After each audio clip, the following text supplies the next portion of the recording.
My name is Ray, and my partner name is Jay, and we are land investors. In less than 3 years, the land business has changed our lives in ways we can only imagine. We want to show you how to do the same exact thing we did to change our family's future forever, just as you can for yours.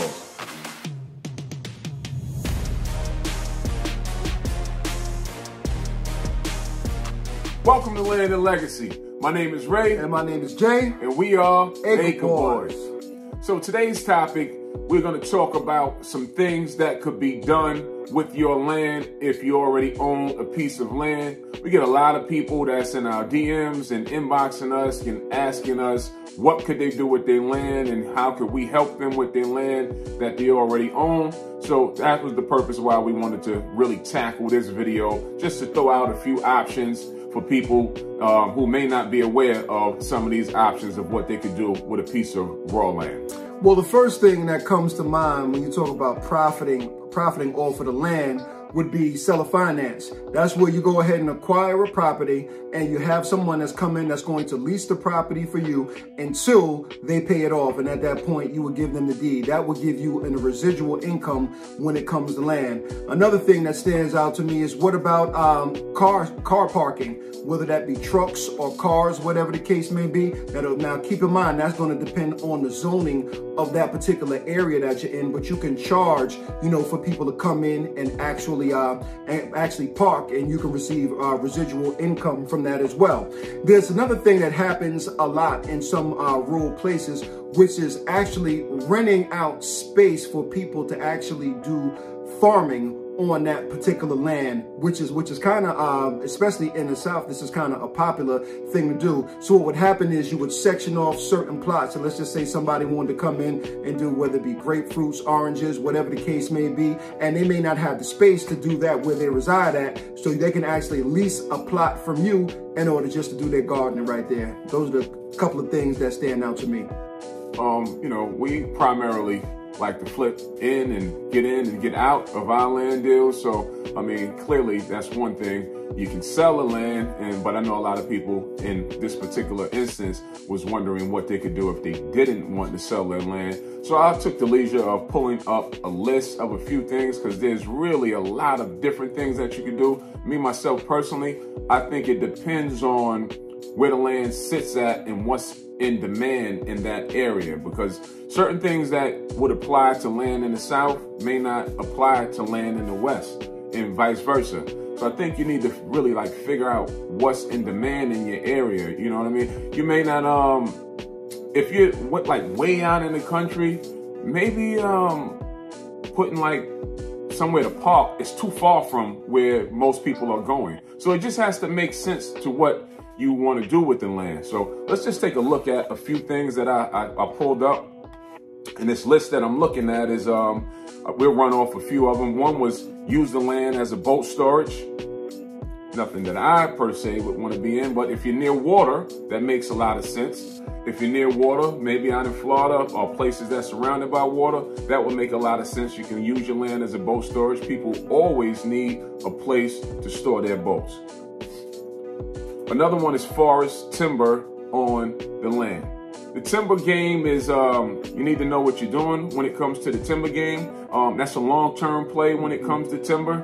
So that's not something that you're going to make money off of immediately. The timber takes time before the timber is ready to be harvested. And that could be anywhere between 20 to 30 years before you can see some real good profit on that. We know a lot of people that do that, and they use that formula for things like their 401k. Instead of a 401k, they use their timber value because they know in 30 years, 25 years, it's going to be worth top dollar. Let's see what else they have. Use the land as an RV storage. Now, this was one that we like. We like the RV storage. I think it just has to make sense as far as location. Because if there's nobody really coming through that area or a lot of traffic coming through that area, a RV park might not be so desirable. But if you're next to a location that's maybe hour and a half, 2 hours away from a major attraction, RV park would be perfect because people take these trips all the time and they may not necessarily want to go and rent a hotel in a busy area because the prices are going to be high. So they'll take their RV cross country, RV park. They'll need some place to sleep for the night or rest, quick stop, whatever you have. In that case, RV park, I like RV parks. The idea of an RV park, me myself. The next one on this list is create a campground. This is one that you like with the whole glamping thing. Yeah. Glamping, because that's one thing that's very popular nowadays, what they call glamping, luxury camping. You know, that's basically the breakdown for it. So basically what you're doing is you're taking, you know, whether they be tents or whether they be tiny houses, whatever goes in that particular area, they're going ahead and drop that, and they're basically leasing or renting the space for the night, which you got depending on how big the actual property is. You know, you can really generate some good income off of that. You know, I don't think you need a whole bunch of stuff. You know, you can probably do that with the outdoor facilities like porta potties and different things like that. So definitely something that's probably low cost, but definitely something that you can make a lot of money from if it's structured properly. And they actually have a site for these campsites that they utilize it like an Airbnb just for camping. So if you did have a piece of property, you can register with that site. They'll advertise the property for you. I'm not sure which area they cater to, but there is a site that will utilize your land as like a campsite, which I think is pretty cool. Tap into that if that's something that you're looking to do. Right. Next on this list is invest in solar energy. You get a lot of people that inbox and say they want to use it for solar energy. That's basically when a company will come in and they'll use your land, they'll pay you a residual income, a monthly fee to utilize your land, and they'll plant a solar farm on there.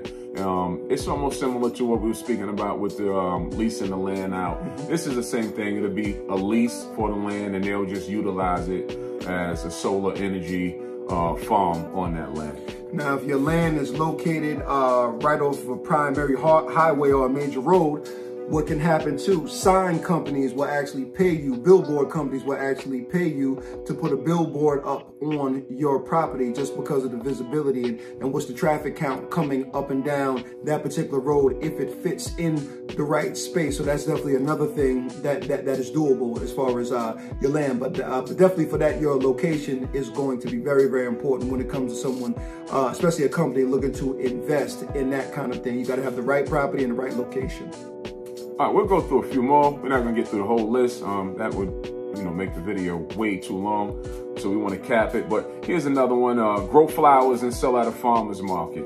Another one was create a pet sitting business. That's very interesting. Everybody has pets, and pets need some place to go to run and enjoy the outdoors. It probably could make a lot of money off of that. It's a lot of money in the pet industry. Or for indoor and outdoor storage, raise livestock and sell their products. And last but not least is plant crops. We spoke about plant crops. Yeah. So all of this just has to do with being creative. All of these strategies work if you work it. Just make sure that you have the right property. Make sure, depending on what you're doing, that it's zoned for what you're trying to do. You can't. Some people are not unaware that they're unaware that they can just go and put things anywhere that they want to. They have zoning departments for that. That's going to let you know whether you're restricted from doing that or whether that's allowed in that particular area. So wherever you're doing, I would definitely suggest that you check with that county or municipality, wherever it's at, to see what you can actually do with the land. And better than that, if you have a strategy before that, I would go see, before you bought the property, I would go see what I can do to know what the usability of the land is, what I'm restricted and what I can do. Yeah, so if you're looking to do exactly what we do, that's flip land. Yeah. That's what I get excited when we start talking about, because it's some money. That's the fastest way that we found that we make our money, is just getting in and getting out of these deals. The money turns over really fast, but I do understand that people want to hold on to their land, and that's your personal preference. So knock yourself out with that. Otherwise than that, join us on our free Discord. We talk about land there 7 days a week. Like, share, comment, subscribe, all that. To this video, help us grow this channel. And that's our rant for this day. All right, y'all. Peace.